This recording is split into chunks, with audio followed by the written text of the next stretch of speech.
Welcome to தங்கமுட்டை channel. இன்னைக்கு நம்ம என்ன ரெசிபி பார்க்க போறோம்னா காராமணி குழம்பு அல்லது தட்டைப்பயிறு குழம்பு எப்படி செய்யலாம்னு சொல்லி பார்க்கலாம். இதுக்கு தேவையான பொருட்கள்: காராமணி அல்லது தட்டைப்பயிறு 150 கிராம், வெங்காயம் 50 கிராம், தக்காளி 2 தக்காளி கொஞ்சம் பெருசா கட் பண்ணி வச்சிருக்கேன், முருங்கைக்காய் 50 கிராம், கத்திரிக்காய் 50 கிராம், 2 ஸ்பூன் குழம்பு மிளகாய் தூள், நெல்லிக்காய் சைஸ் அளவுள்ள புளியை கரைச்சி வச்சுக்கணும், red chilli powder 1 spoon, salt தேவையான அளவு, மஞ்சள் தூள் 1/2 ஸ்பூன்.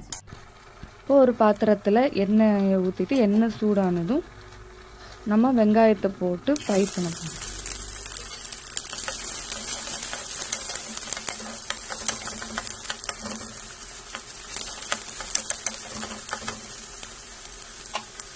இப்போ வெங்காயம் ஃப்ரை ஆனதும் 2 தக்காளி கொஞ்சம் பெருசு பெருசாக கட் பண்ணி வச்சுருந்த தக்காளியை ஆட் பண்ணி இதையும் ஃப்ரை பண்ணிக்கலாம்.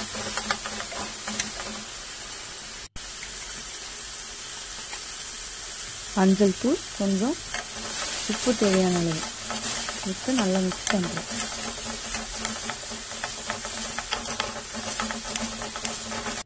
தக்காளி நல்லா மசிஞ்சு வரவும் இப்போ நம்ம 50 கிராம் கத்திரிக்காய், 50 கிராம் முருங்கைக்காவை போட்டு நல்லா மிக்ஸ் பண்ணுறோம்.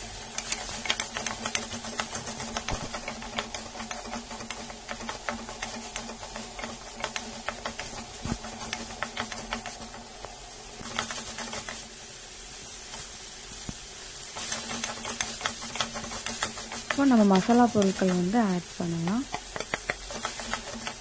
ரெட் சில்லி பவுடர் 1 ஸ்பூன், குழம்பு மிளகாய் தூள் 2 டேபிள் ஸ்பூன், கொஞ்சமாக மஞ்சள் தூள். ஏற்கனவே நம்ம மஞ்சள் தூள் ஆட் பண்ணியிருந்தோம், அதனால் இப்போ கொஞ்சமாக ஆட் பண்ணுறேன். இப்போ கொஞ்சம் வாட்டர் விட்டு நல்லா மிக்ஸ் பண்ணிக்கோங்க. 400 ml வாட்டர் ஆட் பண்ணிவிட்டு நல்லா மிக்ஸ் பண்ணிவிட்டு பாயில் ஆக விட்டுருங்க.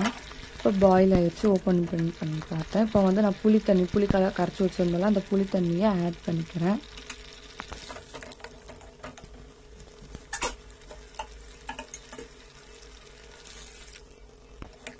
இப்போ கொஞ்சமாக வாட்டர் ஆட் பண்ணிவிட்டு